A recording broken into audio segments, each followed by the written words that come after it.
What's up, everybody? Welcome to Podcast Now. I'm Alex, and in this video, I want to talk a little bit about Charlie Cox, Gustave, and Expedition 33. This was just a fun little, honestly, like heartwarming type story, but also like, oh my dear God, like how did they even pull this off type story, right? That made its way online a few days ago. So I think he was at a convention. The kind of line of he feels like a total fraud, right? He said that his agent asked him if he wanted to go and do a voiceover. He said he's not a gamer. I mean, his exact line, I think IGN has it. I don't mean to minimize it in any way, and apparently the game is awesome. I'm not a gamer. I have no idea. I haven't played it. My agent asked if I wanted to go and do a voiceover. I was in a studio for 4 hours maybe. People keep saying how amazing it is and congratulations, and I feel like a total fraud, but I'm so thrilled for the company and that it did really well. And, very respectful guy there, and I very much can appreciate that. And it's also,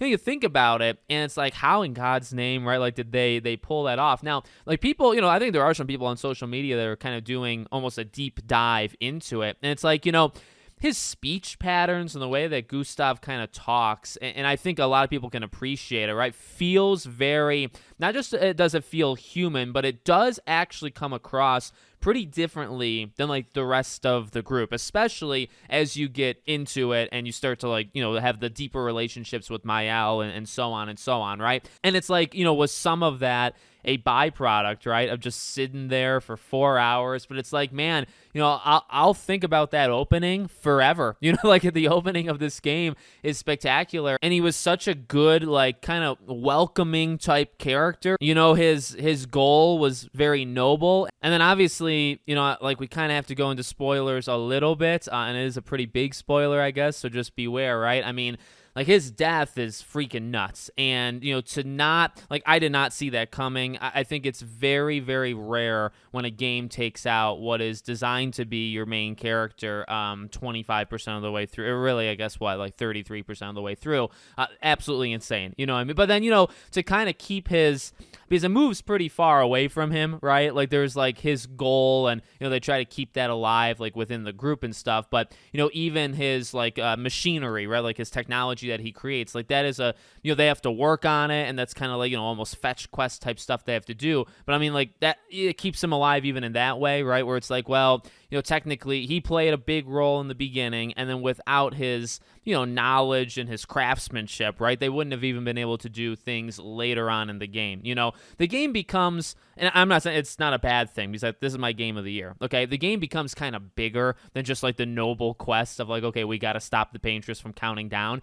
But I like that simplicity, and I think that character fits that arc in the game. And then, then they move on, and it's nuts that they move on, right? Like, it's just something that most games don't have the guts to do something like that. It's just very unorthodox. And then, then the game kind of becomes something more, but you don't want to forget, like what it was in the beginning. And, just for him to come in 4 hours, I mean, I imagine, I'm pretty sure, you can correct me if anybody's a voice actor out there, don't you get paid by session? So like he got paid, I believe, one time, right? Just to do, he did all of his lines in one freaking go. And by the way, it's like, he had an okay amount of lines, and it's like he did that all in 4 hours. No wonder, like, the cadence and like his speech pattern, he probably only recorded things once or twice, and they moved on. And it's like, and that's not like, oh, they were lazy or he was bad. It's like, well, he kind of just nailed that persona and just did such a good job. And I guess they didn't need him to do it for more than 4 hours, right? So just a fun little thing, kind of crazy, when you think about it. And, it's not shocking that he,